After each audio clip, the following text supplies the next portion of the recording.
All of our productions at GCTV are sponsored in part by Bay State Health, providing the care you and your family need when you need it close to home.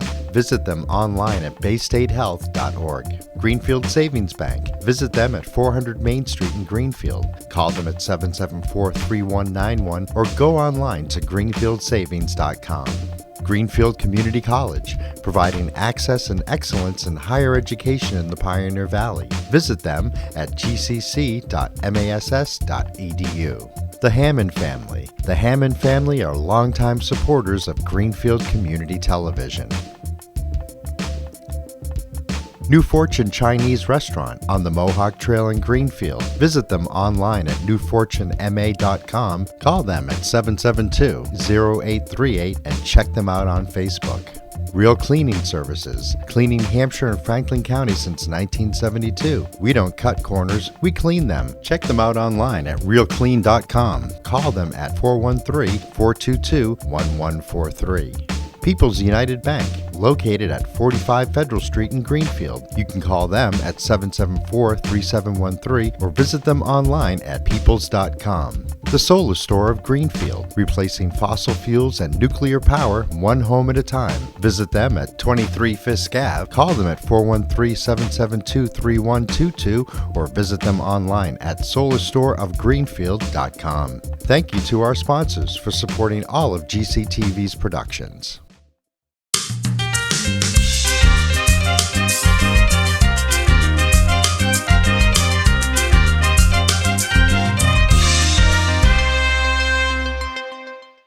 Good evening and welcome to the Greenfield Mayoral Forum. I'm Joan Livingston, editor of the Greenfield Recorder. Tonight you will be able to hear what the three candidates for mayor have to say about many of the issues facing our city. Excuse me, I'm going to take a little sip of water here. They are, in alphabetical order, Brickett Allis, Sheila Gilmour, and Roxann Wedegartner. Thank you for those watching from home on this program, and those at Hodgson Reed Performance Center who are on a viewing party, and anywhere you are and watching it on recorder.com, which is live streaming this as well. And in the GCTV audience, we have invited members that are our guests here. The format for tonight's program is really simple. The opening statements will be given by the candidates. They'll have 5 minutes to talk. And then we'll have 7 rounds of questions, and the candidates will have 2 minutes to talk. And then we'll have closing statements, and the candidates will have 5 minutes to talk. Shelby Ashline, our Recorder news editor, was our timer. So let's begin with an opening statement by Brickett Allis. Thank you. First of all, thank you to the Recorder. Thank you to GCTV for having us here. I'm honored to be here and honored to be able to be a part of this forum. My name is Brickett Allis, born and raised here in Greenfield. I've been a resident my whole life, and I've served the community for 19 years on the City Council. I believe unequivocally that the main role of government is to ensure the safety and security of our citizens. Most importantly, the most vulnerable among us. And I do my best to make sure that any action that I take on the City Council takes that into account. I've been guided by that principle my entire 19 years on the City Council. My answers here tonight to the questions that are asked will still be guided by that same principle.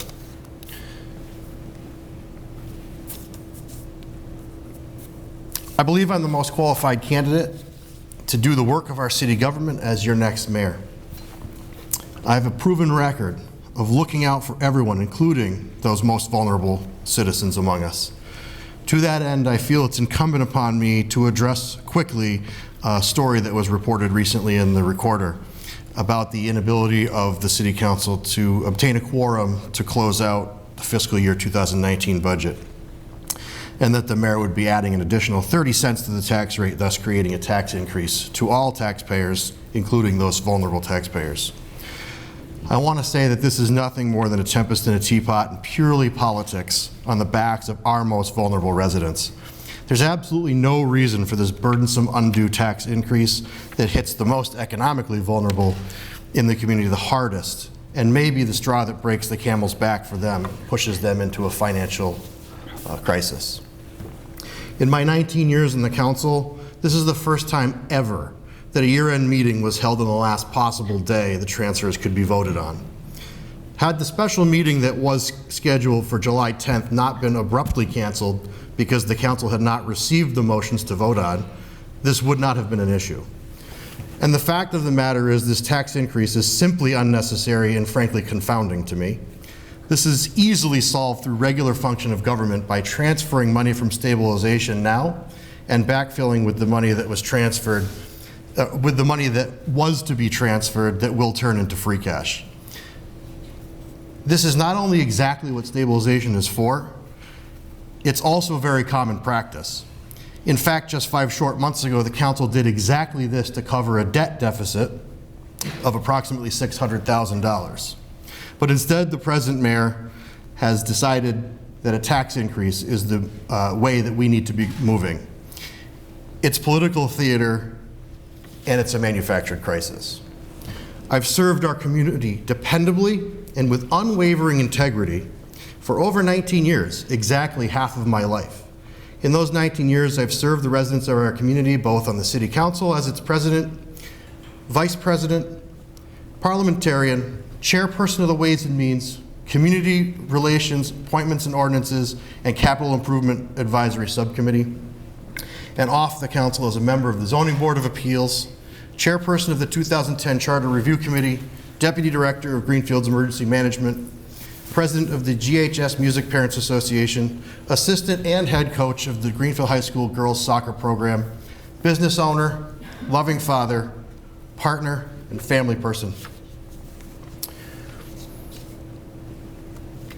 I've always taken my service and my duty to this town, now a city, seriously.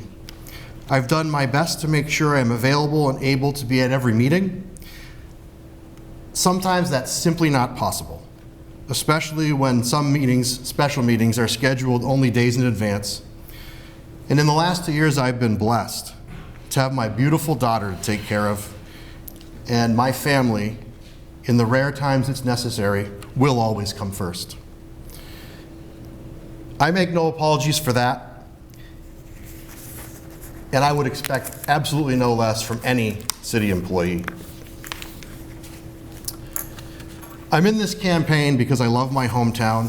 I'm here tonight to talk about what I believe are solutions to Greenfield's challenges and to share with you what makes me the best, but most importantly, most qualified candidate to be your next mayor. This campaign for me is not about politics on the backs of Greenfield's hardworking residents. It's about public service for all residents, taxpayers, and businesses. Thank you. I didn't get it all. Now we'll have Sheila Gilmour. Thank you, Joan, and everyone else at GCTV and the Recorder who organized this forum. My name is Sheila Gilmour, and I'm running for mayor because Greenfield is ready for new leadership. I entered this race because I didn't see my values being represented, and I know that there are enough people in Greenfield who share those values and want to see Greenfield move in a positive direction. Greenfield deserves a leader who is responsive and approachable, who will not work to silence others who disagree with them, someone who actively seeks out different voices to make sure that everybody has a seat at the table. We need a leader who will cherish our public schools and ensure that all the children in our community receive a first-rate education. We need someone who will not condone discriminatory hiring and firing practices or attack those who try to speak out for what's right. Someone who can have difficult conversations with residents and our town employees without shaking their trust. We need someone who cares about the environment and takes very seriously the role that our local government can play in mitigating climate change, not because it brings in grant money or because some state agency is forcing us to comply, but because it's our moral imperative to do so. I began leading people early on. I served in the military for 8 years as a Russian linguist and intelligence analyst, where I supervised teams of young men and women through rotating shifts. I was promoted and served on my commander's staff in the Strategic Planning Office, managing the Compliance Management Program, where I inspected work areas for compliance with military and federal regulations before being selected for a team of inspectors protecting U.S. citizens' Fourth Amendment rights from illegal search and seizure during military intelligence operations. After leaving the military, I went on to earn my master's degree in public policy and administration, where I studied policy analysis, financial management, and a variety of social issues, including education policy, homelessness, and poverty. I served on the executive board for my union for several years, where I protected workers from workplace discrimination, bargained contracts, and negotiated with management on behalf of nearly 1,000 members. I have the right mix of skills, experience, and values to help Greenfield thrive while maintaining the small town charm that we've all fallen in love with. As mayor, I'll implement a transparent budgeting process where residents will have a chance to weigh in with their priorities before orders are issued from on high. I will continue our council president's work with the Greenfield Affordable Housing Board to find solutions to our affordable housing crisis. I will champion sustainable, beneficial economic growth by offering incentives to worker-owned co-ops like Real Pickles and Greenfield's Market, green businesses like the Solar Store and PV Squared, high-tech entrepreneurs like HitPoint, and the growing creative economy that draws people downtown. I will work with department heads and town employees to address issues in their workplace that prevent us from retaining talented professionals so our employees can continue to offer our residents top quality services. I will work with the City Council and the school committee to partner on issues that are important to Greenfield and to make sure that we're all pulling in the same positive direction. I'll ensure that our new fire station is built on time and on budget, with room to grow into a modern public safety complex that will also house our police department and dispatch, and a co-located skate park so our youth have a third space outside of the home and outside of school where they can go in their free time. And all along the way, everyone in Greenfield will have my ear. I will make myself available to anybody who wants to meet, either one-on-one or in public forums, to ensure that I'm truly serving the needs of our residents. Again, my name is Sheila Gilmour. I look forward to earning your vote on September 10th, and I look forward to answering your questions tonight. Roxann, you're next. Okay. Good evening, folks, and thank you, Recorder and GCTV, for hosting this. In 1974, my husband and I made a decision that affected the rest of our lives. That decision was to move to Western Massachusetts from Texas. We've never looked back. This is our home, this is where we raised our children, and this is where I made a commitment to be involved in building our community. I'm in this race for mayor of Greenfield because as your mayor, I intend to keep Greenfield moving forward, making progress. As a rural city with a bright future, we must focus on what we can do, not on what we can't do. We are a creative, generous, and resilient community that even in the face of big challenges can proudly claim its rightful place as the economic, educational, and cultural hub of Franklin County. It would be my pleasure and my honor to be your mayor. My only agenda and my only special interests are to serve you. My 20-plus years of municipal service to this city sets me apart from the other two candidates and gives me the broad experience Greenfield needs as a leader of a city with a $51 million budget and hundreds of employees. Serving on the planning board for 16 years allowed me to hear firsthand what businesses are looking for in Greenfield. I know that we can work smarter and continue making this city a viable, attractive place to live, work, and do business. I participated in most of the economic and residential development that helped grow our tax base during my tenure on the planning board. Projects approved by the planning board during that tenure as chairwoman continue to bring in millions of tax dollars. We must stabilize our tax rate in order to maintain our essential services and infrastructure, along with the good schools we've come to rely on. Growing the tax base is how we do it. Continuing to make budget cuts across the board as a way to lower our taxes is not a sustainable way to stabilize our tax rate without it impacting essential services that protect our health, safety, and bring in revenue. As chairwoman of the planning board, I also directed the citizen-led creation of the Sustainable Master Plan, a living document that states how Greenfield how we want Greenfield to be in 10 years, from an economic development, an education and infrastructure, and an environmental standpoint. Many of its recommendations are being implemented today by the Sustainable Greenfield Implementation Committee, from energy savings to housing to transportation and infrastructure. Before serving on the planning board, I served on the Greenfield School Committee for 6 years, 3 years as chairwoman. As mayor, being a voting member of our school committee and understanding the education and funding issues facing us today will not be unfamiliar territory to me. My platform is built on a clear-eyed, practical plan of jobs and balanced growth to attract businesses that we know are working here, fiscal sustainability to better manage our municipal finances, to ensure continued revenue and more efficient, sustainable spending of your tax dollars. Strong public schools to ensure that Greenfield is known for schools that attract new families and new students. And open, responsive government that represents a renewed commitment within our city government to serving you daily.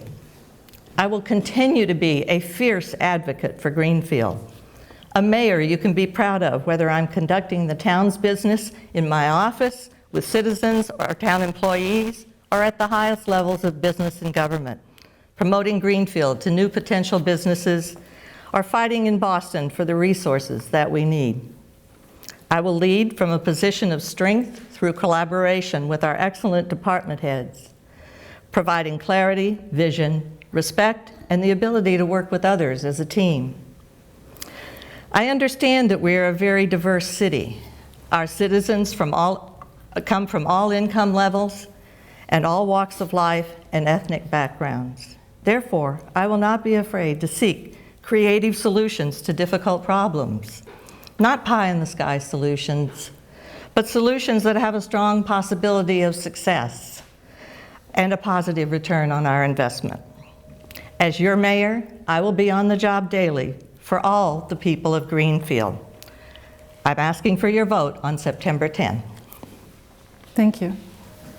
In the weeks leading up to the forum, we asked our readers to submit questions they would like us to ask tonight. We've taken many of those questions and modified their wording for tonight's forum. The candidates have not been given the questions ahead of time. Here goes. So here they are, and the first person to ask a question will be Sheila. And we're going to go Sheila, Roxann, and then Brickett. Okay. What do you see as the greatest issue facing the city over the next 5 years, and how would you plan to address it?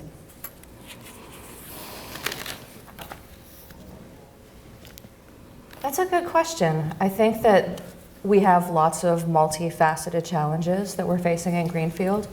Obviously, we want to focus on economic development, and we want to focus on our homegrown businesses downtown.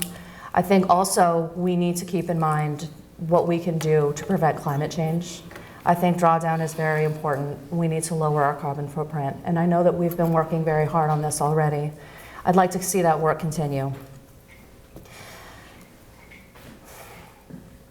That's a very broad question, I'm sorry. I know that we've got some social issues going on in town right now, and we've been working very hard on safe cities at the city council level. I think this has created a bit of an interesting social dynamic where we have people fighting over straw man arguments when all we really want is to just be one unified town where everybody is safe and everybody cares about each other. And I think that bringing people in and sort of explaining some of these issues and bringing it down to bare bones and taking out some of the rhetoric is going to help to sort of unify people and bring them together around these different messages. Thank you. Roxann? Yes, you asked about the... Do you want me to repeat the question? Yeah, would you Okay. please? What do you see as the greatest issue facing the city over the next 5 years, and how would you plan to address it? Well, I believe that really at the end of the day, we're all concerned about our taxes and the rising tax rate. The way and the goal of my economic development program, the way to handle that tax rate and to handle a lot of the other issues that come along, is through growth and development, economic development. And the reason I say that is the goal of my economic development program is to attract businesses that provide jobs that grow our tax base. My experience on the planning board gives me a leg up knowing how to do this. I know we can work smarter to make Greenfield a viable, attractive place to do business. And here's how. There's no reason why we shouldn't be more prosperous. After all, we're at the crossroads of Route 2 and 91. We need to promote that location, our area's natural beauty, our extraordinary internet broadband access, and our relative affordability. With the help of our economic development director, we'll formulate a marketing plan that focuses on entrepreneurial businesses that we know could or already do work here: precision and light manufacturing, the creative economy, call centers and data storage, small tech businesses that utilize the high-speed internet and broadband we have available, and farms and food production and distribution, literally what's growing under our feet.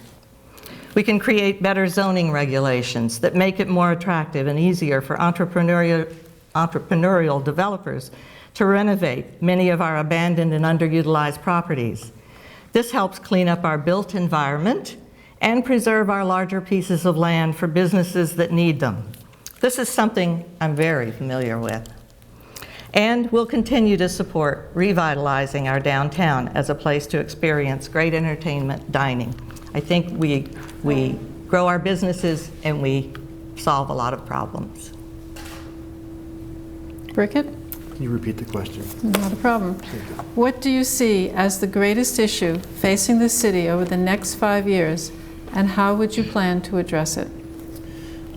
Okay, the biggest issue unequivocally that our city has is the rising tax bill, the average tax bill for the average family. Over the last 10 years, it's risen from $3,338 to $4,172 last year, and then you just received your tax bill, and the average increase was about $100. If we continue on the same path of the last 10 years, we will see in 5 years a tax increase in the average bill to between $4,800 and $4,900, and that is unsustainable. We need to work on stabilizing the tax rate, and to do that, there is many things that need to happen. My first approach is revenue sources that are not tax increases on our residents. One of my plans is to create our own ambulance service in Greenfield run by our own fire department. That can be done, and that can be a serious revenue generator for our town. Ambulance services in cities our size can generate between $1 and $1.3 million. What this does is it allows us to create more staffing for the fire department out of the revenue from an ambulance service, and have approximately $500,000 to $700,000 left over for other things that we need, such as buildings or the like. So I believe that the increase, the ability to create that service through the fire department is one way to stabilize the tax rate and be able to use that money to afford things that we absolutely need and not just things that we want.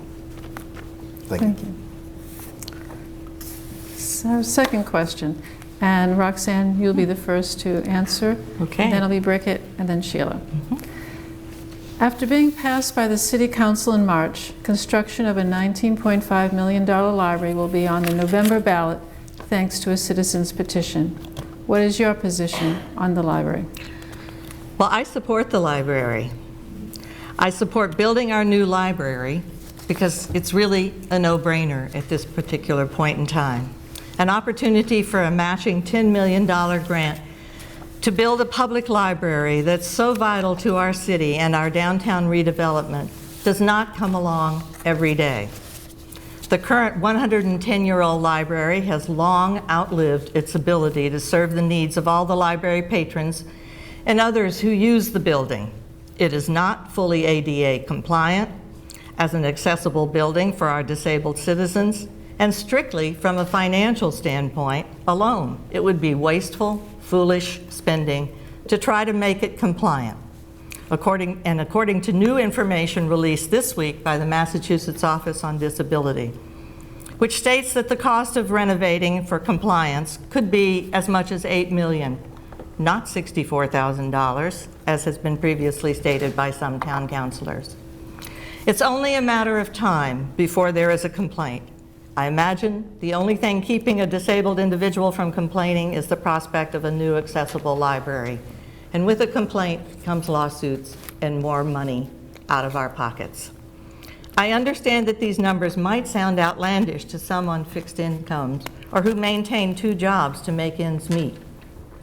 But these are normal capital expenditures for a city the size of Greenfield that also is the county seat. Financing a new library through bonding, contrary to internet rumor and some people's funny math, will not overly burden either our tax rate or our debt repayment ability. We have the capacity in the projected general fund debt repayment to borrow money to fund both a new library and a new fire station. It's not an either-or proposition. By 2023, when the library repayments begin, we will have retired substantial debt from other projects. Brickett? Can you repeat the question, please? Not a problem. After being passed by the City Council in March, construction of a $19.5 million library will be on the November ballot thanks to a citizen's petition. What is your position on the library? So being one of the people who was on the City Council and who was at the vote, I abstained from the vote. And the reason that I abstained from the vote was because the only math that we received that was funny was from the executive side. And sifting through all of the numbers that were provided to us, they just didn't make sense. And I did not wish to vote either way on the library, given that if there was something incorrect in the numbers, I'd like to know that before I made a position on it. I remain open to a new library, and I support the current library. What I need is the facts and the figures that make sense so that we know exactly what it's going to cost us. The numbers that we were provided showed a doubling in the next 7 years of the city's debt, from 43 million to 84 million. That's a significant increase in 7 years. Our debt payments are made from a line item within our budget, which means if the debt line item rises within the city's budget, that raises the budget, or you must cut from somewhere else within the budget to make up for it to keep the budget where it is. Our budget debt payment this year was approximately $3 million. Once the library hits in 2026, it will go to $5 million. That's $2 million more over 5 years. So somewhere in the budget that has to be accounted for. So that's either an increase in the budget or, again, taking from somewhere else within the budget. I remain open to a new library. However, we must know what it's going to cost, and we must know that we can afford it before I would vote for it or against it. Thank you. Sheila? Yes, thank you. I also have been a library supporter from the beginning. I know that we need a safe, accessible, modern library that will meet our community's needs. This week, the Massachusetts Office of Disability issued a report stating that the necessary renovations to upgrade the current library would be approximately $8 million. And since the minimum amount of work needed is going to cost $100,000, the American Disabilities Act requirements will be triggered, forcing us to comply with all ADA requirements, which we should be doing anyways. This also triggers regulations under the Massachusetts Building Code because the cost is going to exceed 30% of the value of the building. This is where the more onerous regulations come into play. And this is how we ended up with such a high figure. So these are the things that we need to follow the law, and it's also the right thing to do to provide access for our neighbors. And since the cost of renovations is going to be so similar to the net cost of building a brand new library, I think the choice is clear. Building a modern, accessible library makes the most financial sense and provides the highest return on our investment. If we ignore this, somebody is going to get hurt, and I'm afraid that it's going to be the city's fault if that happens. On a more positive note, now that the renovation question has been settled, I hope that our voters are willing to support this library in November, and we can start to turn our attention to the other benefits that the library is going to bring. This is going to be an excellent investment in our community and our downtown, and I think that we need to make the most of it. I'm excited to hear people's ideas for new programming and services, and I can't wait to work with our librarians, our trustees, and the Friends of the Greenfield Public Library to move this project forward. Thank you. The mayor is also a member of the school committee. What will you do to ensure Greenfield schools are properly funded? And I believe that's you, Brickett, starting. Okay. Can you repeat the question? I'm sorry. Sure. The mayor is also a member of the school committee. What will you do to ensure Greenfield schools are properly funded? Well, for the last 2 years on the council, in fact, the city council rather, 2 years ago actually increased funding for the schools from what was in the mayor's budget to what was actually approved by $50,000. And then this past year, a little over $700,000 was repurposed from other places within the budget to be able to try to help close the gap between the school committee's budget and the mayor's budget. I believe as the mayor sits on the school committee, that will allow the opportunity to be very closely attached to what's going on with the budget within the school department. It's important to know all of the line items within the school budget. Counselors are privy to those numbers each year. However, I don't believe counselors are as in-depth as someone who's on the school committee.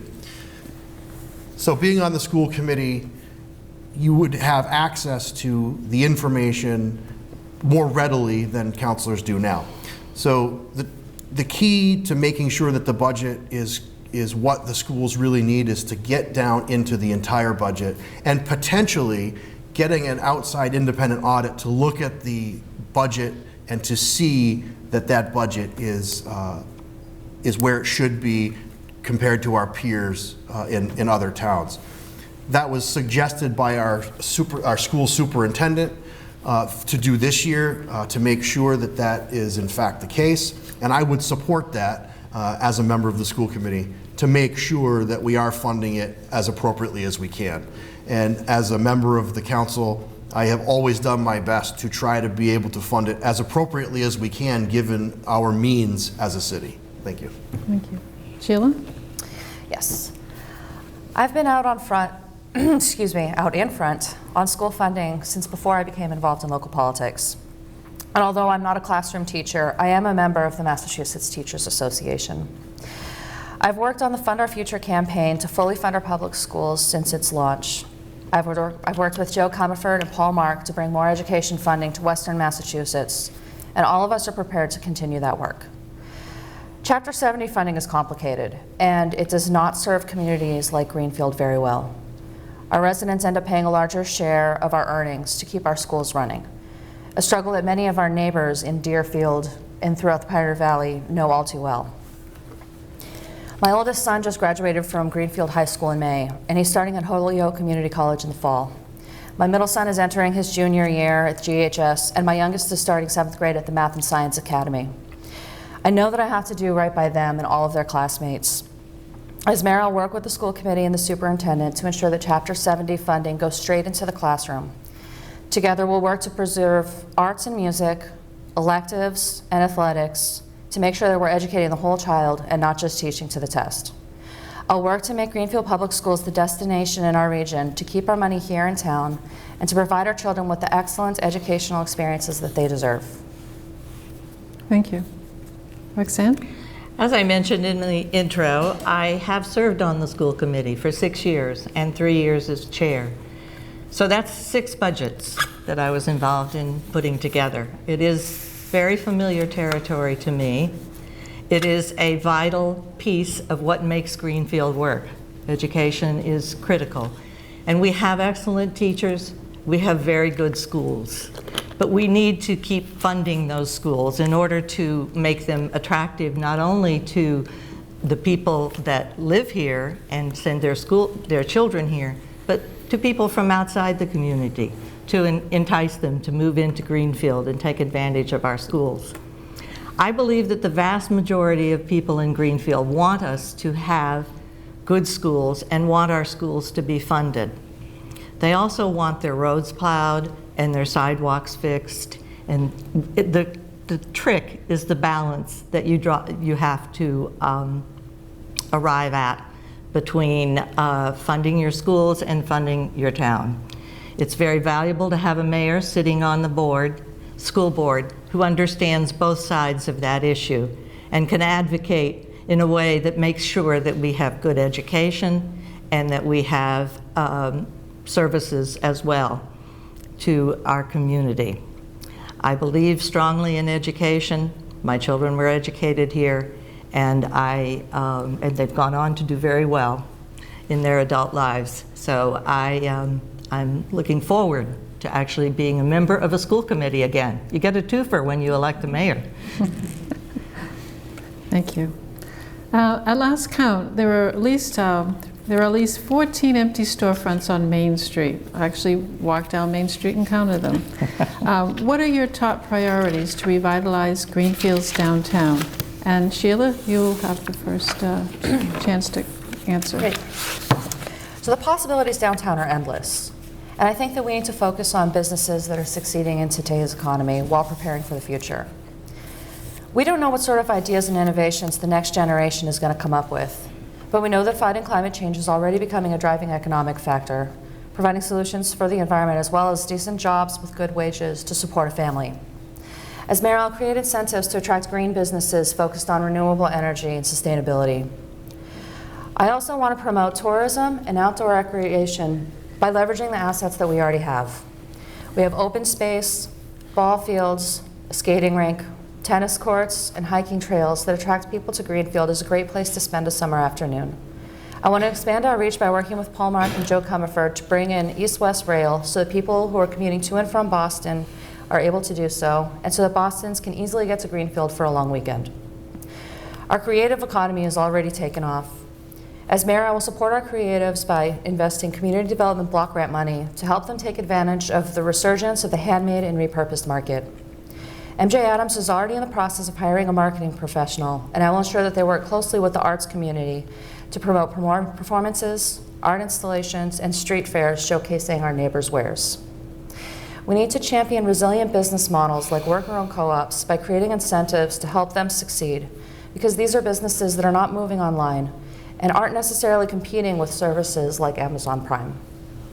I think that by working closely with our small businesses in our community to find a nuanced approach to taxes and economic development, the cost that we're gonna have to incur by promoting these programs and figuring out what's gonna best serve them is gonna be a key factor.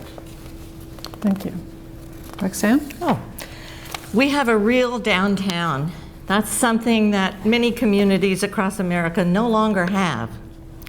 So let's invest in making it work. I look at the empty storefronts on Main Street as an opportunity to create something new, more fun, and more interesting. A lot of that's already happening. There will be challenges for sure, but we can't go back to the days of JCPenney or Sears. Retail just simply doesn't work that way.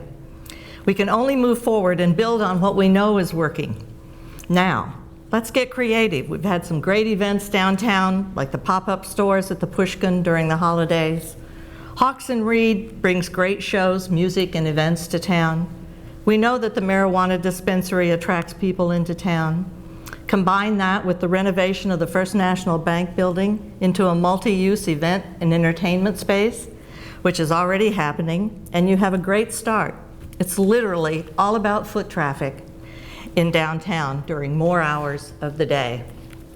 I've owned startup retail businesses before. I know the struggles of those early days. Downtown redevelopment needs a concerted effort aimed at working collaboratively with landlords and business owners to keep their storefronts cleaned up and filled with tenants. Using our Economic Development Department, we can create an inventory of vacancies, both at street level and upstairs, so that we'll better understand what kinds of businesses we should try to attract and where to put them. Then we need to work with landlords to create better rental structures for small businesses that are just starting out. Isn't it better to have something in your stores than nothing? As for cleaning up the storefronts and doorways, we can definitely be more insistent about holding landlords and tenants responsible for the cleanup. It is their responsibility. Brickett? Can you repeat the question, please? Sure. At last count, there are at least 14 empty storefronts on Main Street. What are your top priorities to revitalize Greenfield's downtown? So the first thing that I feel we need to do to try to help revitalize downtown is to generate a group of landlords, of business owners, even business owners who may not have succeeded in downtown, as well as folks from our zoning board and our planning board. The reason we bring all those people together is because one of the biggest blocks to redevelopment is codes and working through the red tape in Greenfield. And we need to make it easier for people to start businesses in Greenfield and easier for the landlords to get their buildings rented. So I think a group, putting together that group of people to really drill down to what the real issue is and finding out what the real issue is where we need to start. I think downtown could absolutely flourish with the right leadership and the right tools to make that happen. Greenfield, I remember Greenfield as being a very vibrant town that people wanted to go to and wanted to go downtown to be able to shop. When I was a kid, we had an arcade. There was a lot of things that we could do downtown. And I think with the right minds at the table, that is something that we can bring back. We can bring back small shops. We can put in the maker spaces. That is one of the zoning ordinances that's coming to the council to be voted on shortly. And the other thing that I would do, a lot of people don't know, but the economic development money that was voted by the council for mayor's assistant for economic development was hijacked by the mayor and split into two parts and given to existing employees. My time is up. Thank you. Okay. Now, next question. What is the city's responsibility concerning the homeless? Roxann, will begin with you. We have a responsibility to house as many people as we can. We are the county seat, and we have a responsibility for affordable housing, and we have a responsibility to those who are very vulnerable to losing their housing. So I think the city's role is to work together with the social service agencies that are serving homeless populations.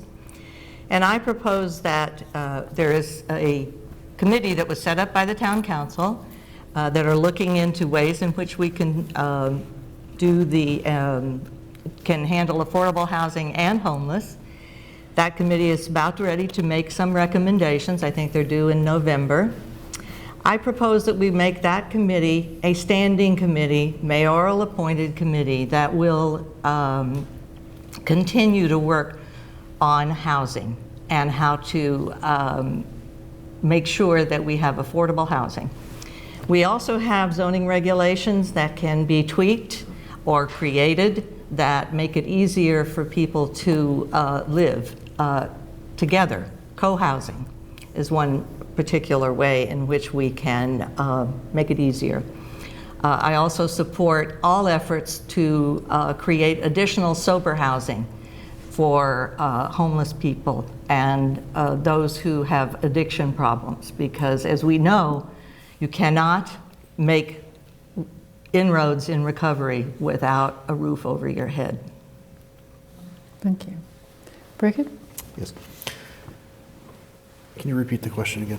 Of course. What is the city's responsibility concerning the homeless? Thank you. The city, the government, as I stated in my opening statement, has a duty to the safety and security of its residents, including the most vulnerable. And I would argue the most vulnerable are, in fact, well, some of the most vulnerable are, in fact, homeless. The first thing that we can do is not create more homeless by having an unaffordable housing in Greenfield. That starts with how much it costs to live in Greenfield. That starts with the average tax bill for the average family. We have many families in Greenfield who are right on the cusp of being in tax title foreclosure with the town. We have seen a very large increase in tax title foreclosure by the town. I think trying to drill down to how we can keep people in their homes versus foreclosing on them due to back taxes is a great step to keep us from creating more homeless. For the existing population of homeless, I believe affordable housing is necessary, and I believe that we need to find the ways in which we can create more affordable housing. We create housing in Greenfield that's called affordable. We have the Green River Commons that aren't affordable for many people in Greenfield. And we need to make sure that when we're creating affordable housing and when the housing is being approved through the boards in Greenfield, that the housing actually is affordable by the time that it's done. So I think those things are how we get to the point where we can do better housing for our homeless. Thank you. Thank you. Sheila? Yes, so I'm reminded of the campers that we had out on the town common last summer, and I don't think anybody was happy to see that. My main concern with that issue is that when we moved people, we didn't move them with any kind of realistic exit plan. We ended up shoving people back into the woods, which just allowed us to ignore the problem.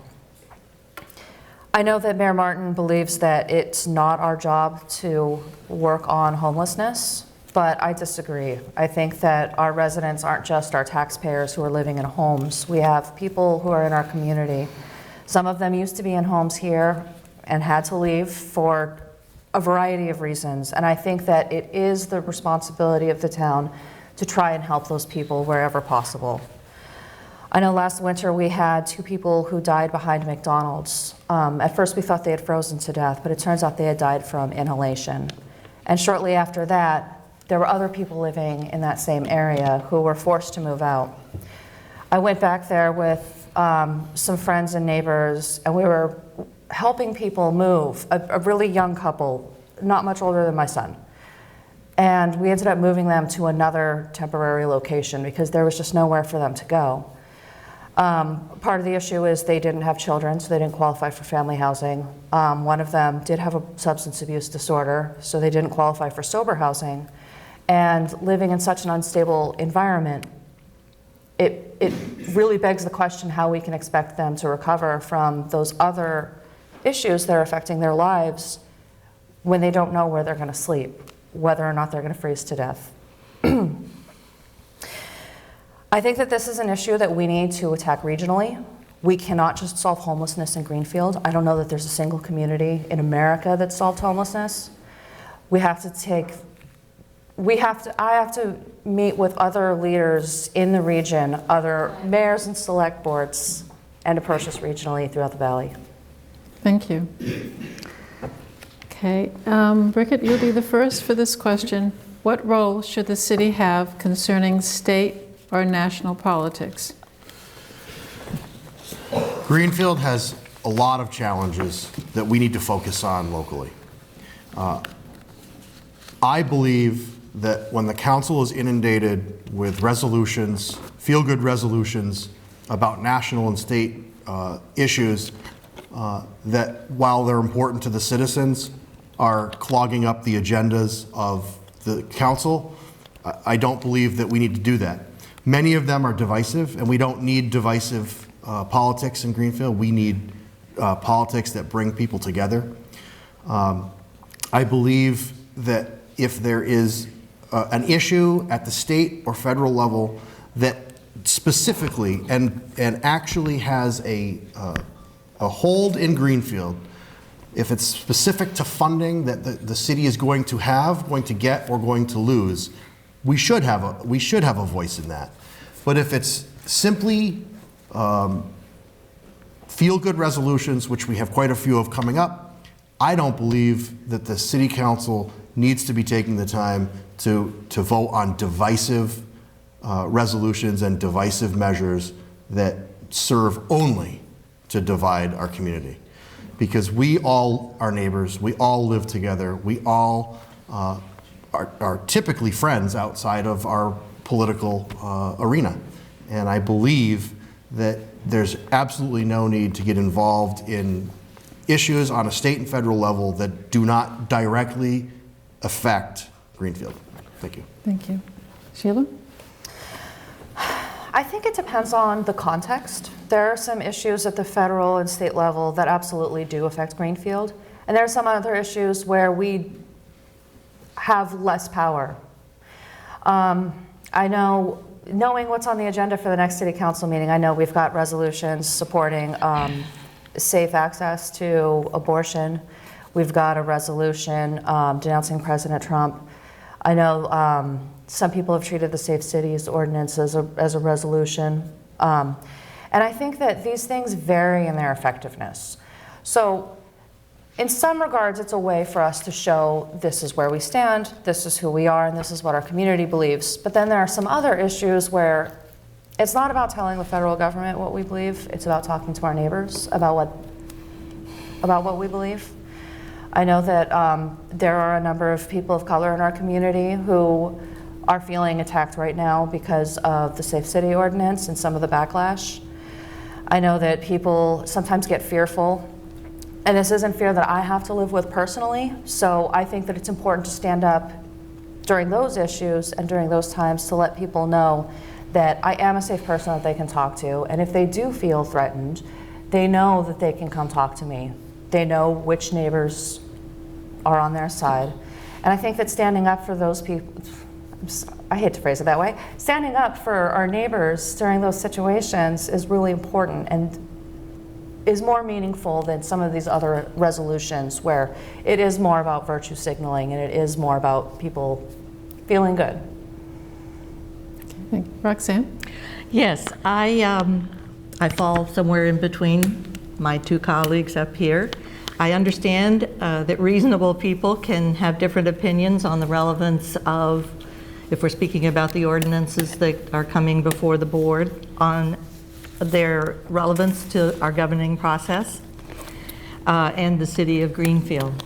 At the end of the day, we're all in this together. That means we're all Americans, we're all Greenfield citizens, and there are times when state and federal issues intersect. And there are times when we are supposed to stand up and speak what we believe is the right way to go. But as a general operating procedure about how you govern in your city, I think it's more important to pay attention to what's making Greenfield work. And what it may be something that's at the state level or the federal level that we need to address. But at the end of the day, it's on a daily basis, our governing, whether it's the mayor's office or the town council, need to be focused on making Greenfield work. I plan to work very closely with our mass legislative delegation, as well as our federal delegation, to ensure that Greenfield gets its proper resources. This is where the focus should be when we need to speak up about state and federal issues. Thank you. Our last question. As mayor, how would you maintain a relationship with members of the media concerning news the public needs to know? And yes, that came from the staff. So Sheila, we'll begin with you. So I would treat the media just like I would treat anybody else. I have an open book. I believe in transparency. I think that's one of the cornerstones of my campaign is I feel like town hall means a lot more transparency than we've seen recently. I would also be transparent with the media, and I would hope that the media would work with me to get the message out when I do try to hold forums so that we can talk about things like open budgeting and participatory government. I would hope that the media would work with me and try to turn people out so that they could attend those forums. And if they're not able to attend, they know how to get a hold of me or the staff in my office so that they can submit their ideas. So I would hope that it would be a two-way street. I want to maintain a positive relationship with everybody, so. Okay. Roxann? It's an easy one for me because I are a journalist.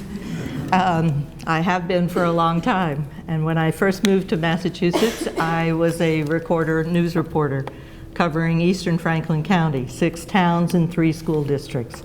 So I've been on both sides, and then I moved to Greenfield, and I became an elected official. So I've sat on both sides of the table and had to maintain relationships with the media. I think it's critically important. The media are not our enemy. They have a role and a responsibility to frame issues, to report on issues, to give you the facts. Sometimes they do it a little better on some things, works better on some days, other days not so good. But that's just the way it is. So I plan to have a very open and transparent government in Greenfield. And part of that is maintaining a critical relationship with the media in order to get our message about how good Greenfield is and what's going on out. So I welcome you folks. Brickett? I believe, as mayor, I would welcome absolutely any questions from the media.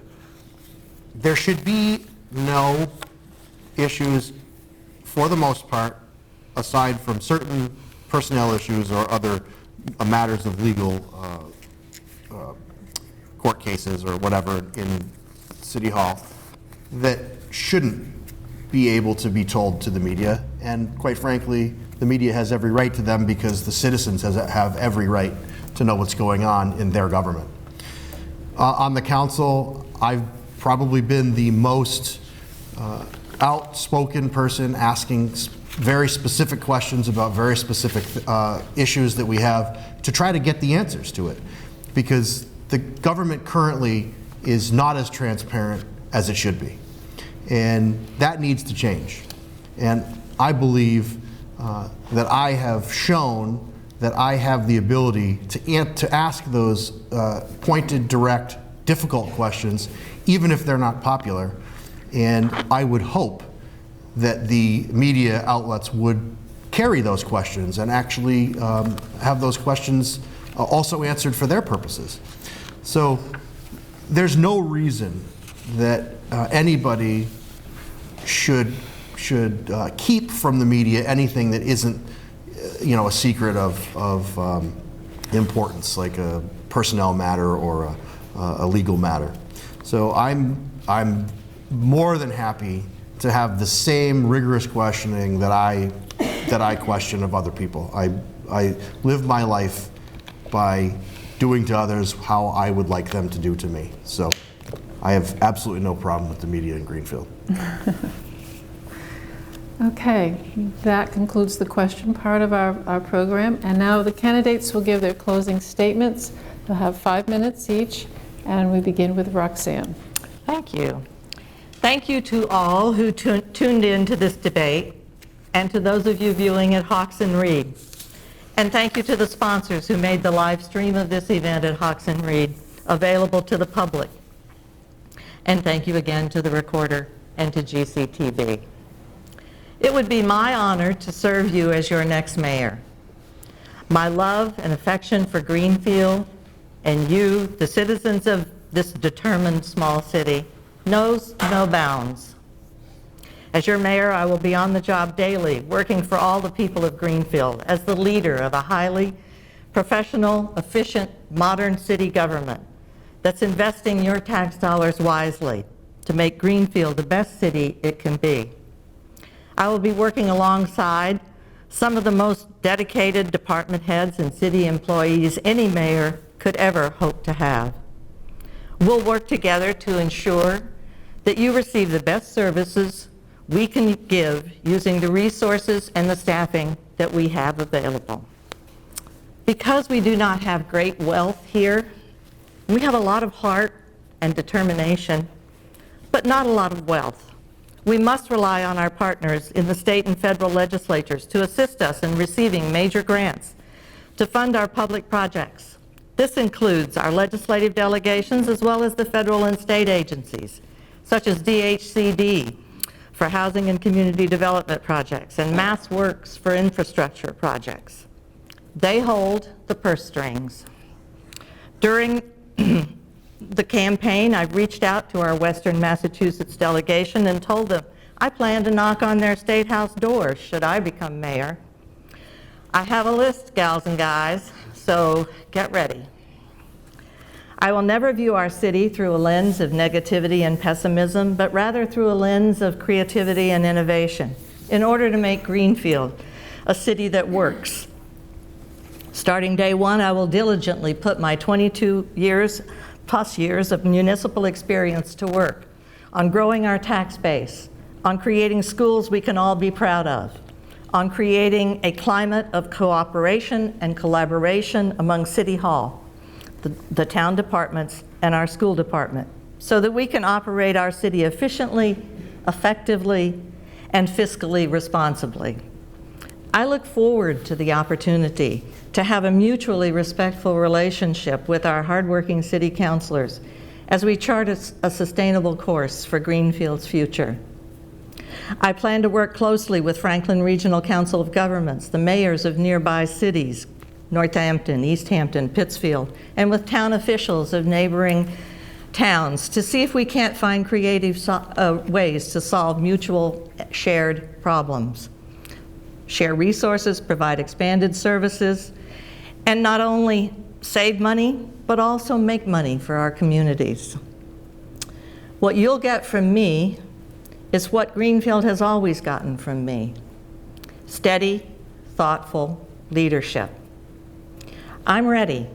Vote for me on September 10 and put me one step closer to getting started. And by the way, go Pats tonight. There's a game on. Okay, Brickett? Thank you.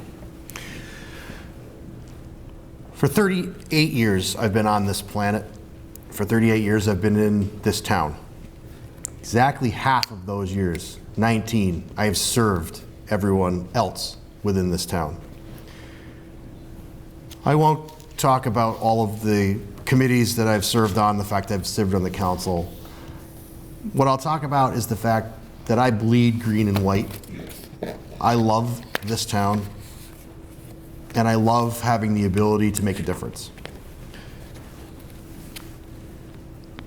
A poorly run government hurts its most vulnerable citizens.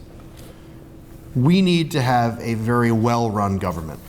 I have the knowledge, I have the experience, and I have the willingness to do that for all of the citizens of Greenfield. Every single one of them. I don't care whether you have $1 million or you have $0. I will be your mayor. I will make sure that all of the money that we have in this town, that we get through taxes, that we get through other revenue streams, will be spent the way that I would spend my own money. I will not spend it frivolously. I will make sure that we stabilize the average tax bill for our average families and for all families. Keep families in their homes instead of creating families that can't stay in their homes. I'm just like you. I'm just like all the citizens of Greenfield who live paycheck to paycheck, day to day, week to week. I understand the overwhelming need for fiscal restraint. I have shown it on the council. I have been one of few councilors ever in the history of Greenfield that has been able to ask the questions and make certain cuts that make sense in the budget. It's true, you cannot cut a budget to make taxes go down. I mean, you can do that, but that's not the best way to do it. However, cuts that I have made in the time that I've been on the council and the time I've been leading the council have been cuts that made sense, have been cuts that have actually fostered the ability for residents' tax bills to stay lower. You will never lower taxes, and I will not lie to you, you will never lower taxes. Shouldn't say never. You will likely never lower taxes, but you can stabilize them. It is possible to have everything that we need as long as we focus on the priorities of what we're doing and we make sure that we look at everything and prioritize. We must prioritize. So I look forward to your vote on September 10th. I look forward to continuing to serve. And I look forward to continuing to be a part of this community. And I look forward to all of the good days that are ahead. Thank you. Sheila? Yes, thank you. So thank you once again for organizing this forum. And I'd like to thank everybody who took the time to watch. And I also want to thank my team. I've got lots of supporters here in the room with me, and I appreciate all of you. And also those who are not able to make it tonight. I still love you guys. So I'm running for mayor because Greenfield is ready for new leadership, and I'm prepared to work with everybody in our community on the issues that matter the most to us. I started off as a teen mom working in a gas station for minimum wage. I joined the military to escape from poverty and an abusive ex. I have overcome every adversity and confronted people's low expectations of me my entire life. But I've never given up, and I have never taken no for an answer. My lived experiences left me older and wiser, but I've never lost my compassion for people who are worse off than I am. I do see people as they struggle, and I know how hard it is for them because I've been there too. I've worked really hard to get where I am, but I also recognize the role that luck and privilege have played in the opportunities that were available to me. I was able to turn my life around when I joined the military, but I was only able to join because I was young, able-bodied, and straight. From there, I was able to earn my master's degree in public policy, and that's not an opportunity that I would have had if I hadn't served in the military. Life has been really good to me, and I do feel called to work towards bettering life for other people in the community. We live in a great town with lots of open space, a lively downtown, and relatively affordable cost of living.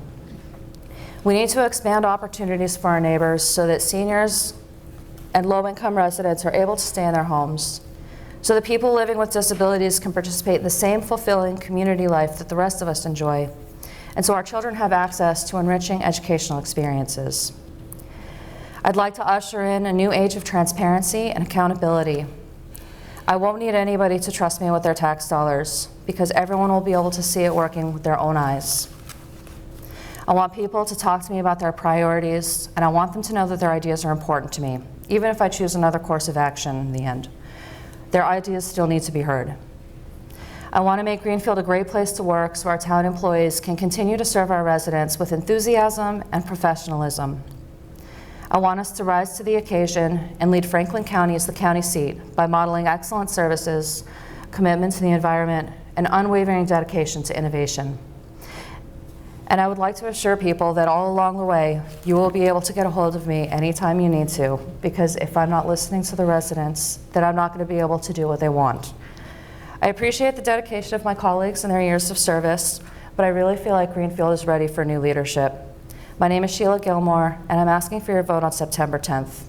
If anybody would like to contact me in the meantime, you can call me at 413-387-7454, or you can email me at sheila4greenfield@gmail.com. Thank you. So this concludes our forum. Thank you, Brickett Allis, Sheila Gilmour, and Roxann Wedegartner for your participation, and you obviously came very well prepared. And I think they deserve a round of applause.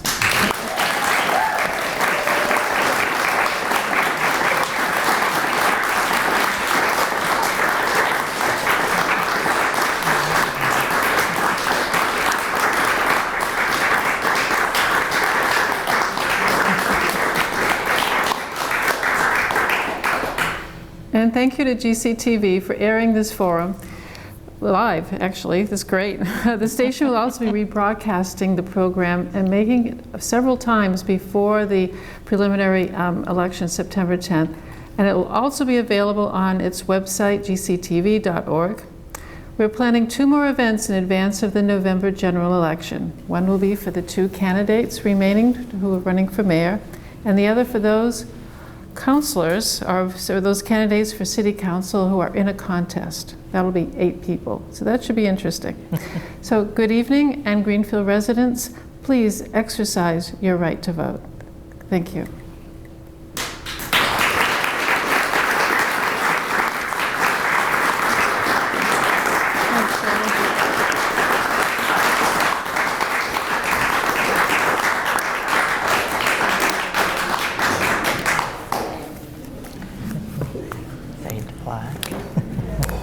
I don't want to move yet.